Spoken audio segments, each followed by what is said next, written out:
तो मात्र 20 महीना का समय बचा हुआ है आपको। और मैं ये दावे के साथ इस हॉल में जवाबदेही के साथ बोल रहा हूं कि 20 महीना में 50,000 से ज्यादा नौकरी नहीं दे पाइएगा। 1000 रुपया देके आप नहीं थपथपा सकते। एक दिन सरकारी किसी हॉस्पिटल में कोई गरीब परिवार चल जाता है तो मिनिमम 10,000 रुपया लगता है। कंक्लूड कीजिए। हाँ करेंगे, क्योंकि मैं सरकार की तारीफ नहीं कर रहा हूं। अच्छा सुझाव दे रहे हैं आप? नहीं, सरकार की तारीफ करते तो कर सकते थे। सुझाव सरकार के लिए बढ़िया है। 32 केवल भाषण नहीं है, और 32 का भाषण करके आप भाग नहीं सकते। ये संविधानिक कोर्ट ने संविधानिक नहीं माना, तो फिर इतनी बड़ी ड्राइव करने की क्या आवश्यकता थी? जब संविधानिक नहीं था तो संविधानिक विषय पर पहले विचार करना चाहिए था कि बाहर जाकर 7 लाख लोगों की राय लेने से अच्छा विधि में बैठे हुए लोगों की राय लेनी चाहिए थी आपको। आपने उनका राय उचित नहीं समझा, पॉलिटिक्स को ज्यादा समझा है। आपने राजनीति करना उचित समझा और चले गए लोगों की भावना से खेलने के लिए, और ये ट्विटर गेम कर दिया आपने। कुली रेजा का काम एक ग्रेजुएट लड़का करने के लिए गुजरात, महाराष्ट्र जैसे प्रदेश में जाता है, और आज का राज्य में हमारा परिचय क्या है? झारखंड का परिचय लेबर स्टेट के रूप में। कि जिस नौकरी की बात कर रहे हैं, जिस नौकरी के लिए पूरे राज्य को उलझा के रखा है, नियोजन नीति, स्थानीय नीति, आरक्षण, ये सारे आपके मूल विषय थे। परिणाम क्या है? तीनों नियोजन के स्थिति आप अनुकूल नहीं बनाने से सबसे ज्यादा दिक्कत और परेशानी शेड्यूल कास्ट, शेड्यूल ट्राइब और ओबीसी के बच्चों को हो रहा है, उनको होगा। आप अगर खड़ा होकर, अभी ग्रामीण विकास मंत्री जी का जवाब आ रहा था और एक सदस्य का जवाब आया कि यह संविधानिक कोर्ट ने संविधानिक नहीं माना, तो फिर इतनी बड़ी ड्राइव करने की क्या आवश्यकता थी? जब संविधानिक नहीं था तो संविधानिक विषय पर पहले विचार करना चाहिए था कि बाहर जाकर 7 लाख लोगों की राय लेने से अच्छा विधि में बैठे हुए लोगों की राय लेनी चाहिए थी आपको। आपने उनका राय उचित नहीं समझा, पॉलिटिक्स को ज्यादा समझा है। आपने राजनीति करना उचित समझा और चले गए लोगों की भावना से खेलने के लिए, और ये ट्विटर गेम कर दिया आपने। ये ट्विटर गेम नहीं है, ये लोग समझते हैं, और नहीं समझते हैं तो समझाने का काम करना पड़ेगा।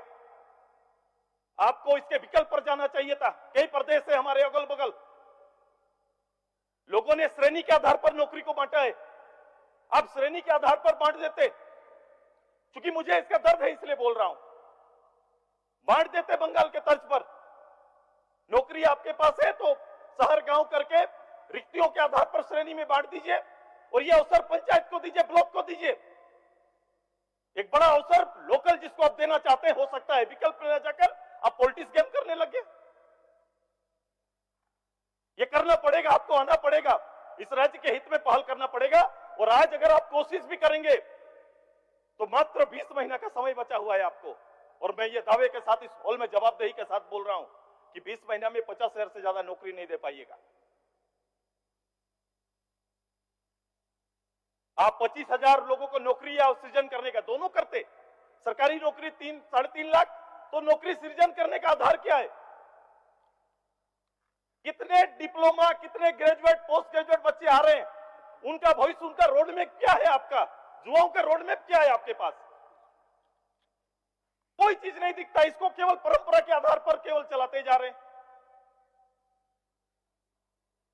मैं केवल कुछ विषय जो मुझे छूता है मैं आपको बोल रहा हूं।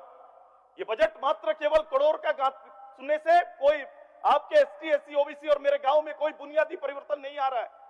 कभी खड़ा हो, ठहरो और लोगों के बारे में चिंता करिए तो आपको समझ में आएगा। गरीब गुरबा के हालात को देखिए, कैसे वो जीवन बसर कर रहे। मैंने यही बात बोलना चाहा था कि 1000 रुपया देके आप नहीं थपथपा सकते। एक दिन सरकारी किसी हॉस्पिटल में कोई गरीब परिवार चल जाता है तो मिनिमम 10,000 रुपया लगता है। कंक्लूड कीजिए। हाँ करेंगे, क्योंकि मैं सरकार की तारीफ नहीं कर रहा हूं। अच्छा सुझाव दे रहे हैं आप? नहीं, सरकार की तारीफ करते तो कर सकते थे। सुझाव सरकार के लिए बढ़िया है। मैं बैठा रहा इसीलिए, मैं बहुत ही रहता हूं, मैं सुनता हूं, बैठा था। नहीं, मैंने कुछ नहीं कहा मैडम। मैंने सभापति से, यह सरकार की तारीफ सुनने का एक आदी होता है। मैं कॉमन हूं, मैं इसीलिए इस बात को मैं बोल रहा हूं। नहीं, समय के ख्याल से मैं आज जाने दीजिए, मैं आपके साथ हूँ, मैं इस सब्जेक्ट में आपके साथ हूँ। मैं इस सब्जेक्ट में सरकार अगर यहाँ खड़ी रही, यहाँ पे रहे, आप राज्यपाल के यहाँ गए, हम दिल्ली गए, जहाँ जरूरत पड़ेगा इस राज्य के लिए हम रहेंगे साथ। नहीं, माननीय इसमें सदस्य कोई दो मत नहीं है मुझे। बोलिए। मैं तब भी सड़क पर था। मैं, आप मेरी बात करो, मैं सड़क पर था 5 साल सड़क पर था मैं, अपने गवर्नमेंट के खिलाफ में 5 साल लगातार। माननीय सदस्य बोलिए। मैं यही इन चीजों को, इन आंकड़ों को रख रहा हूं। मैं बेसिक एक आंकड़ा, केवल ये जाल ना बुने, अपने विवेक से चलना चाहिए शासन। राजनेताओं को अपने विवेक से चलाना चाहिए। राजनेताओं को अवसर आता है, सत्ता मंत्रालय अवसर होता है। आप अपने विवेक से अपने लोगों के हित के लिए आपको सोचना पड़ेगा और उनके लिए करना पड़ेगा, और कमिटेड वर्क करके चलिए। ये राज्य संजीदा, इस राज्य की आवश्यकता, इस राज्य के लिए हम सभी लोगों को बहुत काम करने की आवश्यकता है। ये केवल बजट टू बजट ना चलेगा। मैं इनके लिए यही कहूंगा। पिछले बार मैंने कहा था ये कागज का ई है मेरा एक इस सरकार के लिए कि ये जब्र भी देखा है तारीख की नजर में, लम्हों ने खता की है, सदियों ने सदा पाई है। यही होने जा रहा है। ये गलती अभी करेंगे, होगेगा कार। यही कहकर अपनी बात को अंत करते हैं। झारखंड लाइव की और वीडियोस को देखने के लिए चैनल को सब्सक्राइब करें और सीधे नोटिफिकेशन पाने के लिए बेल आइकन दबाएं।